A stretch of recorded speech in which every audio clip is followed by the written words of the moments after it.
Based in Klang Valley, Malaysia, InTune Outsourcing offers a complete finance and human resource business process outsourcing (BPO) solutions tailored to fit the needs of our clients. We have served clients from northern to central and southern region of Malaysia, as well as overseas clients from Indonesia, Singapore, Australia, and United Kingdom. With extensive experiences across online and offline businesses, chain businesses, non-government associations that spread across various industries such as food and beverage, education, IT, jewelry, security, fashion, healthcare, consulting, coaching, training, manufacturing, construction, development, property management, and many more under our belt, we are able to serve a wide range of customers from small, medium, to large businesses alike. Whether you are a startup enterprise or you operate on a much larger scale, our team of experienced professionals have the skills, capabilities, and flexibility to deliver and scale according to your specific needs based on an agreed plan and structure. As your strategic finance and HR partner, InTune assesses where your business is against your business directions and requirements to recommend effective solutions to bridge those gaps for you and your business to achieve your business goals and growth. Hi, I'm Joceyln. Today we're going to talk about our Employee Self-Service System. In short, it's also known as ESS. Inside the ESS, we have the Employee Handbook, HR memos, pay slips, EA forms. All these employees can help themselves.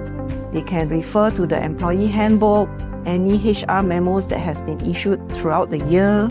They access their own pay slips, EA forms for the past years, and also they can self-update their personal details, like if they have a newborn or they have moved house, they need to update their address, any new skills or education acquired, they can also update inside the ESS. Any new achievements or trainings that they have attended, they can also update in this portal. On top of that, they can also view the calendar of all the public holidays that the company observes. Also, they can view who is on leave.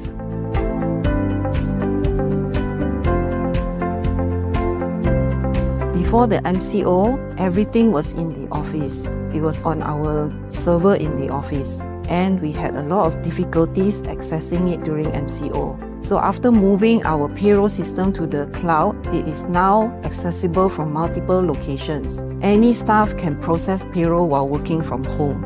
On top of that, we can also allocate multiple user access. Different levels of staff will have different level of use. We can assign simple user access or admin access so that they can do all their payroll work from home. Our e-payroll system can even do payroll recon and multiple report formats. In these multiple report formats, we can set by department, by location, by category, and all these will be especially helpful if you have many outlets that you want to see the report format by the outlet. How is each outlet performing?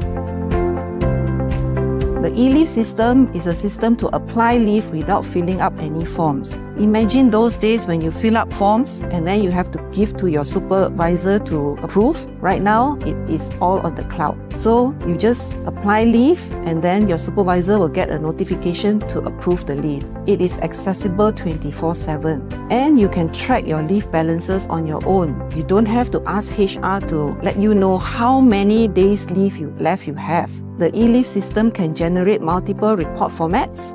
It gives you an analysis on the frequent leave types as well, especially when an employee takes a lot of leave, unpaid leave or sick leave, and you want to know how many days has this person taken. So on top of that, employers have the option to set the leave policies, like how many days in advance to apply leave. They can set all sick leave must have an attachment of the MC. If you're looking for a solution in human resource for your company, InTune is your best choice.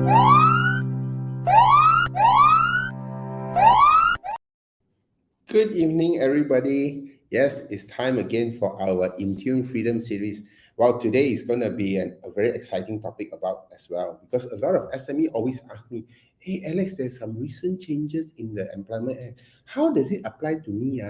And I think a lot of them especially get shocked when I told them about some of them. So much increase. So I thought it's a great opportunity to then have a chat together with our HR manager, which is also our operation manager. So before I start, let me introduce myself. My name is Alex Wong. I'm the marketing director and founder of InTune. And without further ado, let me introduce my beautiful colleague. Hi. Hi, Alex. So I'll let you have some airtime to introduce yourself. I'm sure they've seen the video and your pretty face already just now. Okay, I'm Joceyln. I'm the Senior Operations Manager at InTune. I've been working here for 9 years already. Considered a fixed asset. Well, the good thing is the asset is not depreciable, it's appreciation. Yeah, already more than 5 years, right? Or is it calculated at 7 years? Yeah. Fully depreciated.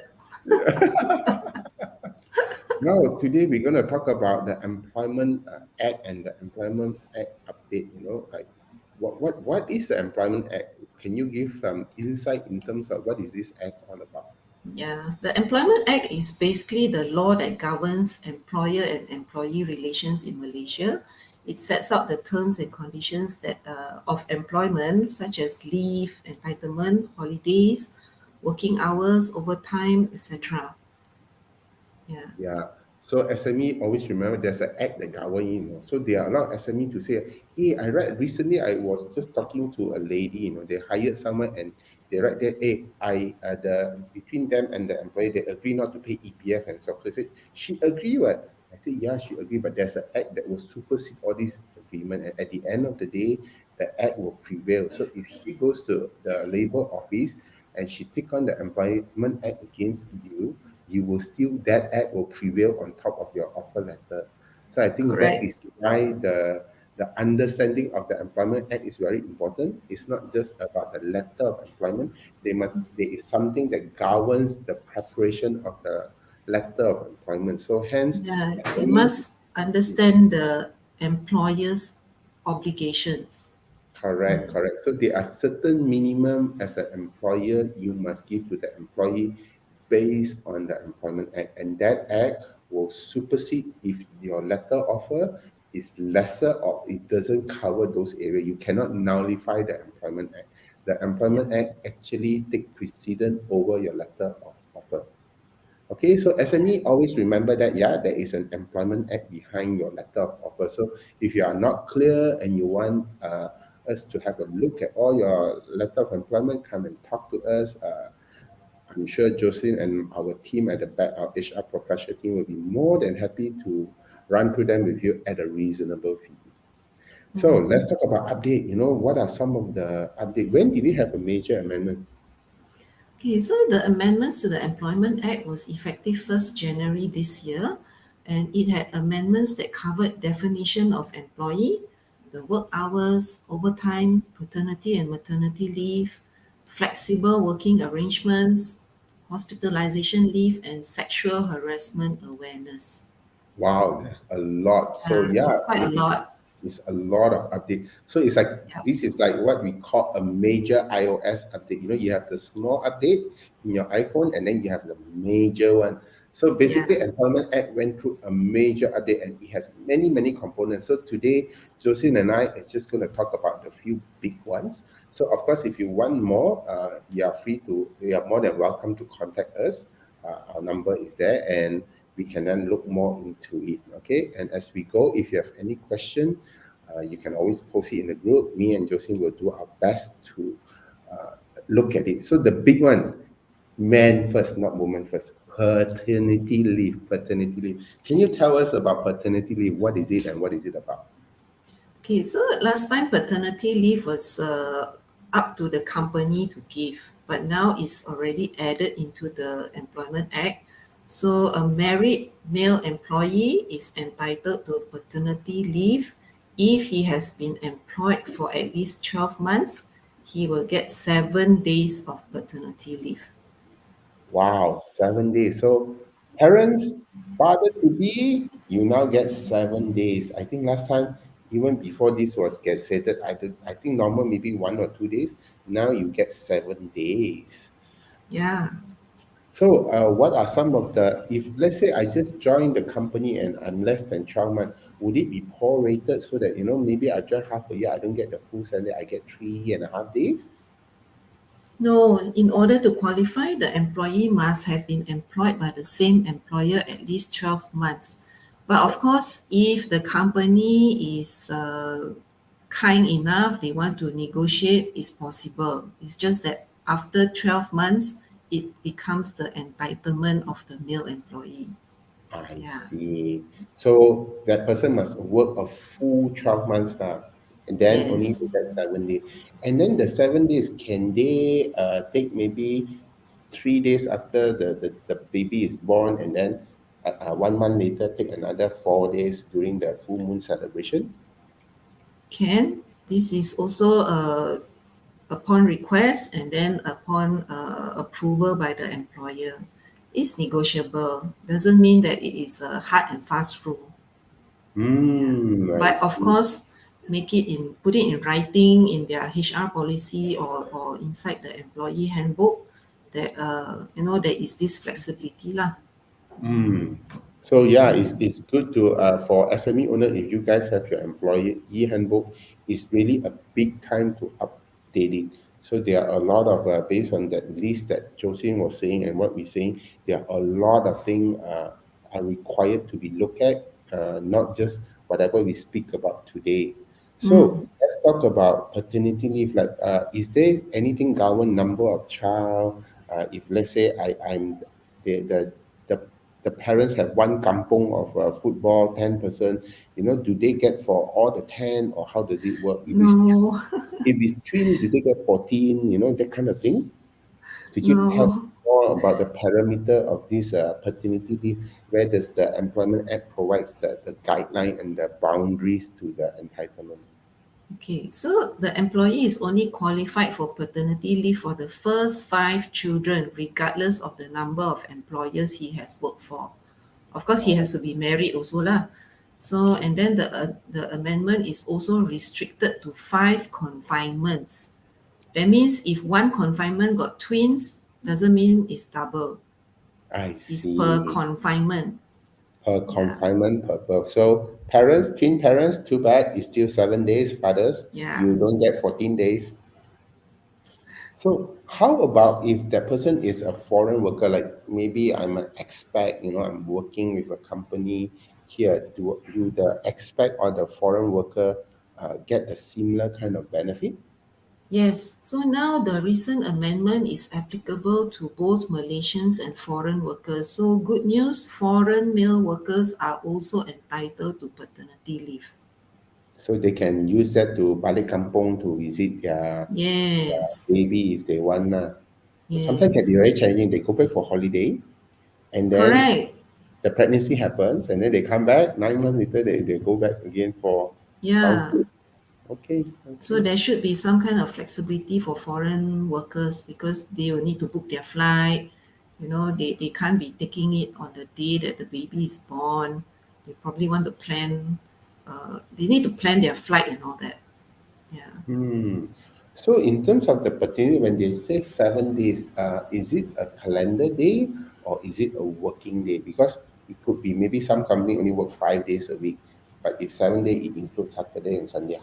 Where is that parameter in terms of the Oh, commencement it, and significant? it doesn't matter. It covers public holidays, off days, rest days. It is consecutive days. Also, they need to take it one shot now. So if they split it, Yes. that's when they need to negotiate with their employer. Yes. So Employer. basically, it's yeah lah, calendar day lor, from the day Yes. is born. I see.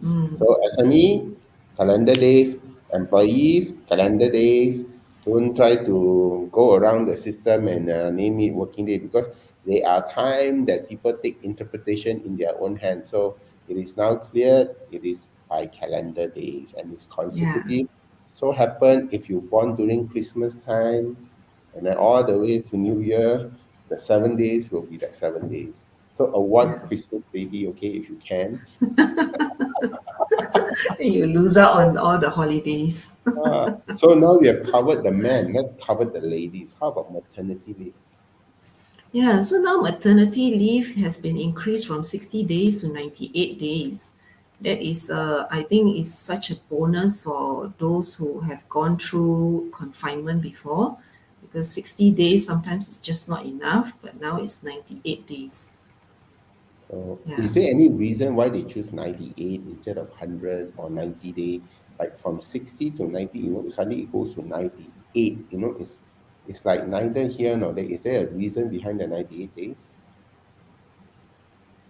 I don't know actually. Yeah. So I what I think it heard, would be more in line with the international labor. yeah, that's what I Yeah, heard. So I also don't know why is the basis of the 98 day. It's like, yeah, yeah, 2 days off the 100 days. But anyway, yeah. So SME owners, you now need to allow your mother staff who are becoming mother in confinement to give them that 98 days, no longer 60 days. So if you want to have if you need to be able to comply with that. Although maybe, like again, I said the letter offer last time put 60 days. Now the act will supersede whatever those terms, and if they go on maternity leave, it is automatically upgraded to 98 days lah. So SME owner, mm, I know some SME owner may not particularly agree to this, but again, like I said, it's part of us making us more competitive and also in understanding, woman, mummy to be going through that. I think it's important we progress together with that. Lah. So, how about in the event of miscarriage? in the event of miscarriage, it depends on when the miscarriage took place. If it's before 22 weeks, then there's no maternity leave. It's just normal medical leave. But if it's after 22 weeks of pregnancy, then the employee will be entitled to maternity leave. I see. There's also a time Yeah. for the mother to recover on top of the miscarriage. Lah. So, Yes. in the same, is it applicable for female foreign workers? Yes. Maternity leave is also applicable for foreign female workers uh, and also their maternity allowances, I see. whether legitimate or otherwise. What do you mean by legitimate or otherwise? Meaning whether they are married or not, they are entitled to maternity leave and their allowance. Also, for paternity leave, they need to show evidence that they are married and they are the Yes, father.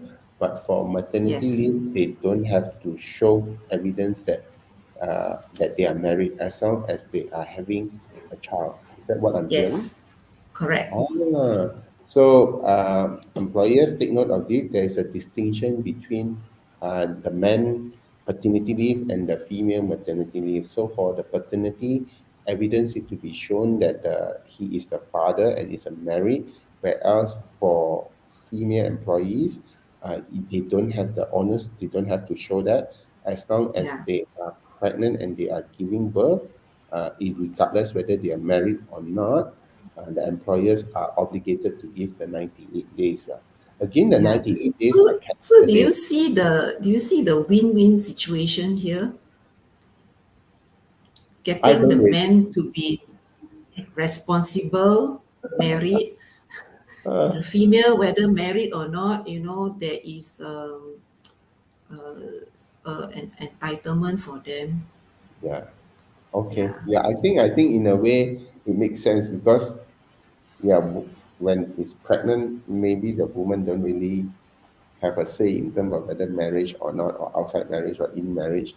But the fact that they are pregnant and they are being a mother is to give them the space to recover and be a mother for the 98 days. Yes. Yeah. Yes. Okay. Yeah. Interesting. Interesting. So, how about those cases where we require sometimes there are employer who ask me, can I request my female staff that is on maternity leave to come back to work earlier? Can.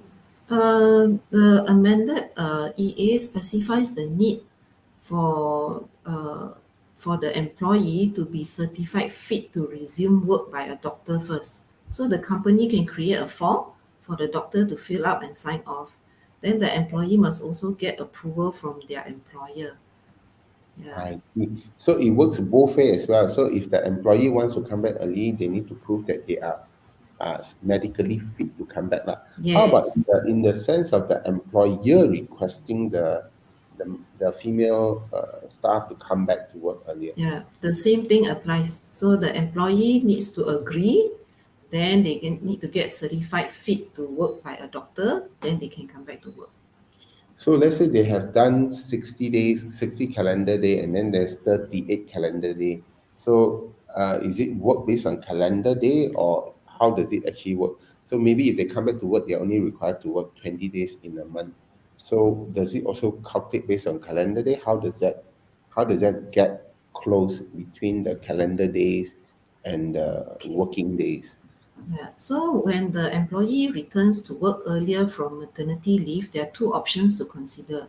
The balanced maternity leave, the number of days, can be converted to annual leave, or the leave is encashed. So means let's say based on one calendar month, there's 20 working day equivalent to 30 calendar day. It can be encashed based on a 30 day like that. Lah. Is that Yes. what I'm hearing? I see. Yeah. Okay. So yeah, so employer take note in terms of the how you close the gap between the working days and the calendar day. And it's good that you have a conversation between the returning staff and the employer in terms of this arrangement. Have it in alignment before you do it, so that there won't be any grouses that arise from that. So there are Yeah. also Best to put it in the employee handbook, Mhm. so that all the policy is laid out there and it's clear for everybody to just refer to. Yeah, and yeah, like what Jocelyn said, it's good to do it upfront, to set it upfront when the mind is stable rather than that time are very urgent and you need the staff back, and then when you come back and then the staff is also worked up, they don't know how to work out that gap. Yeah, so same with planning for maternity leave. I think it's also important to plan for returning employees coming from maternity leave, especially in the work gap. There are a lot of companies that due to insufficient manpower or talent or resources. So it's very important to look into all this and to handle the transition of them coming back. Last time 60 days already very challenging. I think now Yeah. 90 days is even more challenging. And I think that's where it's important, like what Jocelyn said, to have this as a policy and how to work with the staff to come back. Uh, it involves cost as well, it involves time as well, and it involves the mother having to plan for their baby as well, for them to come back to work. So let's talk about there are cases, that because they can't wait for the staff, 98 days is too long, and they needed to find someone, especially in some SME where usually they may hire one or two staff, which is we call one leg kick. And because the person is out of work for 98 days, they terminate the staff. How do we deal with this kind of termination, if I could say the word? Okay, actually, termination is not allowed during confinement or during pregnancy, or even during the period of 90 days after maternity leave, if she's certified to be suffering from any illness from her pregnancy or confinement. So it is seriously not allowed.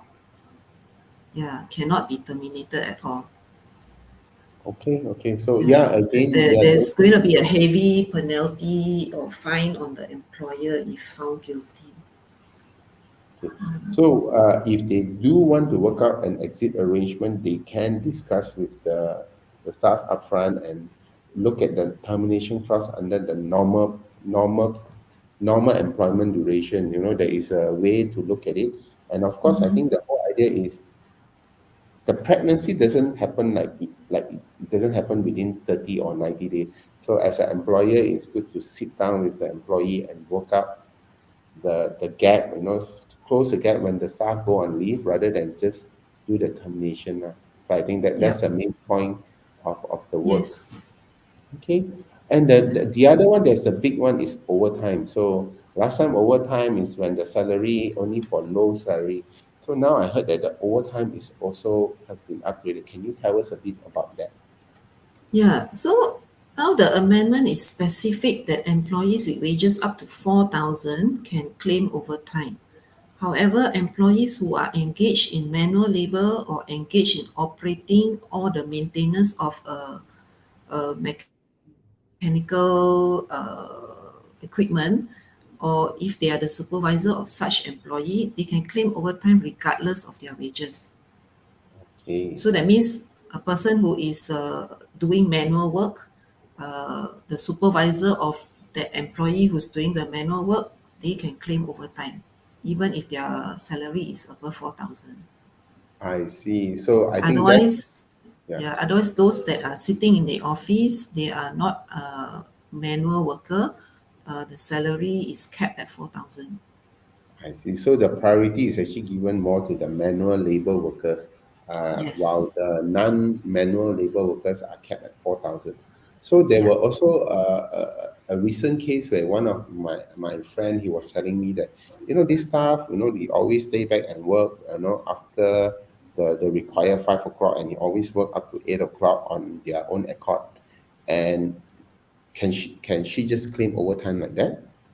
No, you should have a process to set up that employees follow. They need to get approval to do the overtime first.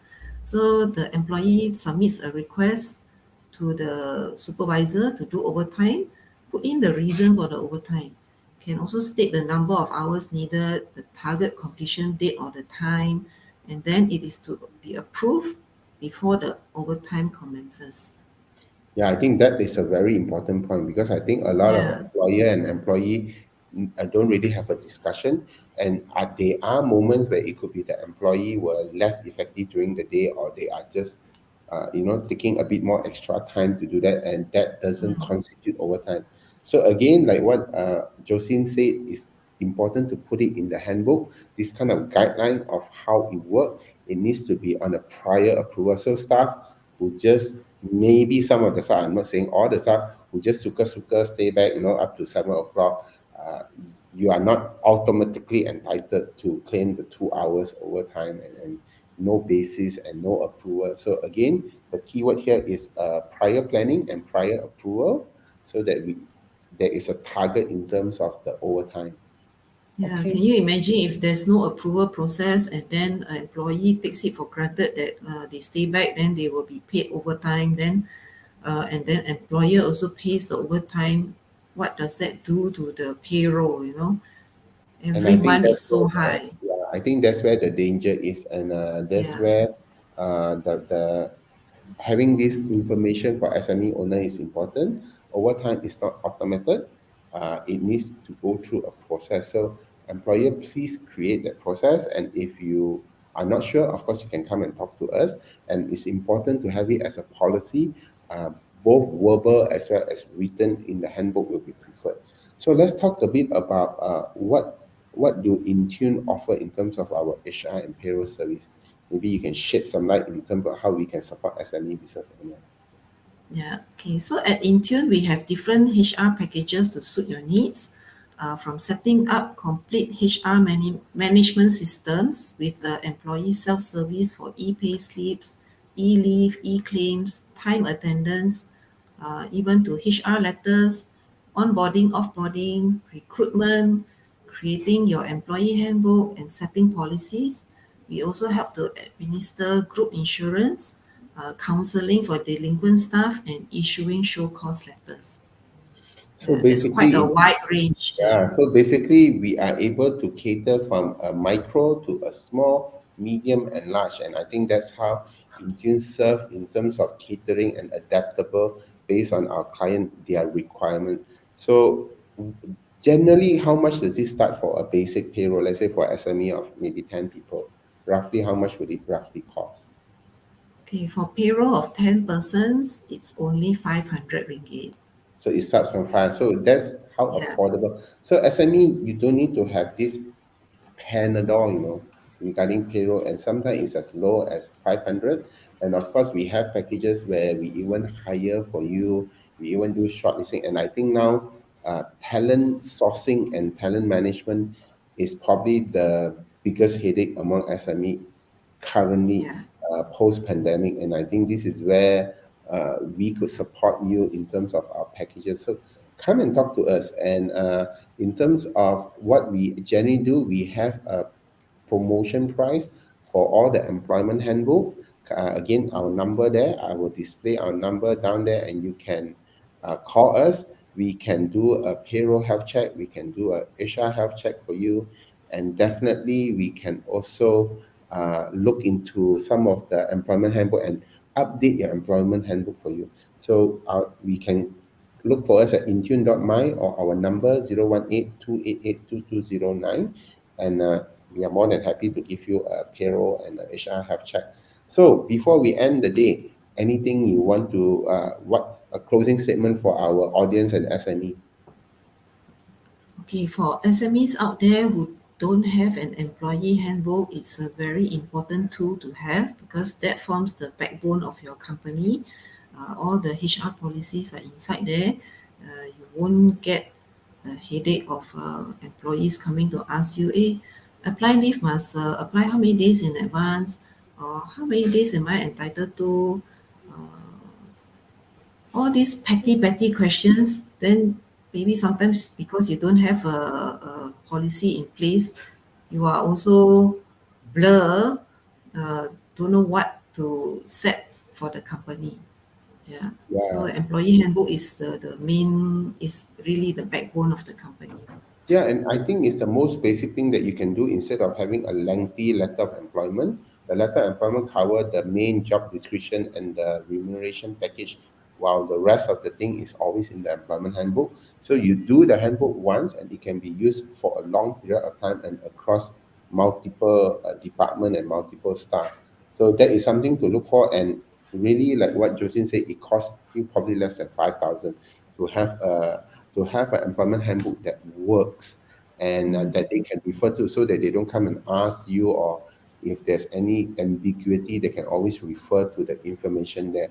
So get it done. So it's important, SME. I know you're always busy, and that's why InTune is here to support you from the back.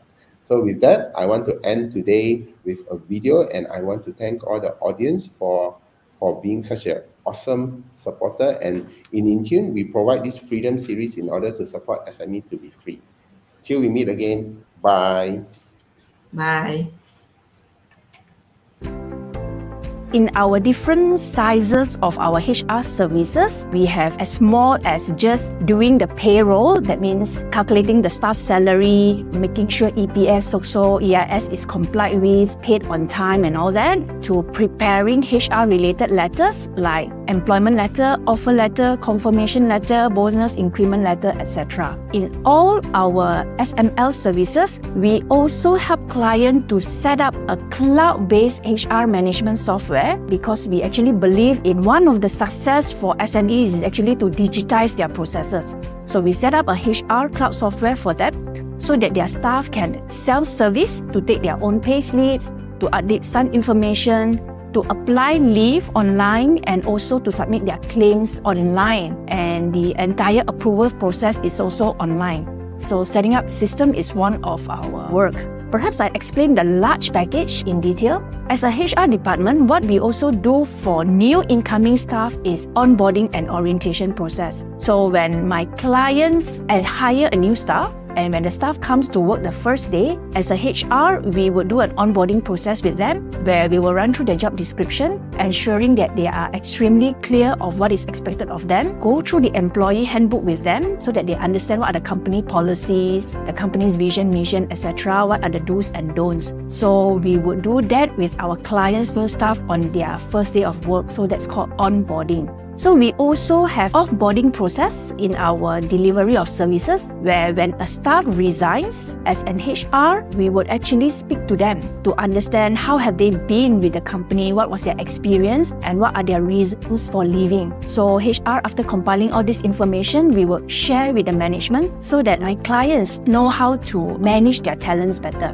So we also do work like job posting or headhunting. When they want to hire certain positions, we will discuss with them what are the possible job descriptions, how much to pay, etc. And we will proceed to advertise this position, and we will help them to do the selection process, first interview, do reference check, etc. Once we are happy with the candidate, that means they pass the level 1 of the interview, we would then actually pass on this candidate to the hiring manager of my clients to do the second interview. So in addition to that, we also involve in helping my clients to manage the performance of their staff and staff counseling. In any company, actually, there may be staff issues here and there. The most common one being, sometimes staff come late, habitual lateness, or, maybe they spend a lot of time on their handphone, they are not performing, etc., etc. So as a HR, our role is to coach the supervisors how to deal with these tasks, and failing which it is escalated to HR level to have a discussion with the staff, and possibly after that to issue disciplinary letters or warning letters or show cause letters. So that's part of our scope of work as well. As a HR, we also do annual planning with our client, because we believe that to manage the talents, it needs to be forward thinking. So once a year, at the end of the year, before the start of the next year, so we will do things like, plan the training and development for the team for the next year. Speak to the bosses, what are the trainings that is required of the staff, what do they need, and also work with them to source for trainings. And number 2, we will also do salary benchmarking once a year. So that means that we will actually take a look at how much the client pays their staff and compare it to the market reports, whether they are actually paying according to market, above or under. And once a year, we also coordinate performance appraisal. So if our client already have a KPI system in place, they have their performance appraisal framework, we will also help to roll it out, coordinate the performance appraisal, making sure that the supervisors meet their subordinates to appraise and review the performance for the whole year. So generally, this is what we do in a large HR package in helping our client manage their staff, HR administration, and their talents better.